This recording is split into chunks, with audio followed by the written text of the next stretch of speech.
#ask Dr. John Arts అని type చేసి మీ questions అడగండి, తప్పకుండా రిప్లై చేస్తాను. దీక్షిత్ 9447 సార్, స్కాల్ప్ కి రైస్ వాటర్ అప్లై చేస్తే హెయిర్ ఫాల్ అండ్ డాండ్రఫ్ తగ్గుతుందా?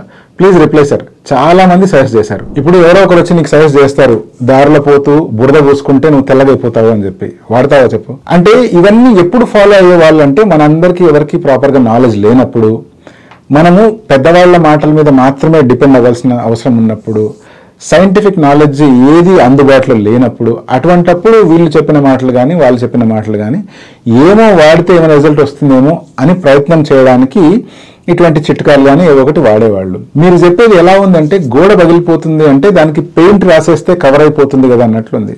గోడ పగిలింది అంటే అది ఎందుకు పగిలింది, దాన్ని ఎక్కడ ప్రాబ్లం వచ్చింది అనేటువంటి దాన్ని రిపేర్ చేసి ఆ ఏరియాలో బ్రిక్స్ పెట్టడమో సిమెంట్ పెట్టడమో చేసి పుట్టి వేసి తర్వాత పెయింట్ వేయాలి. అంతేగాని జస్ట్ పెయింట్ వేస్తే పై పూత మందు రాస్తే ఆ గోడ రిపేర్ అవ్వదు. అలాగే మీ స్కాల్ప్ మీద హెయిర్ ఫాల్ కానీ లేదా డాండ్రఫ్ కానీ ఉంది అంటే దానికి ప్రత్యేకమైన కారణం అంటూ ఒకటి ఉంటుంది.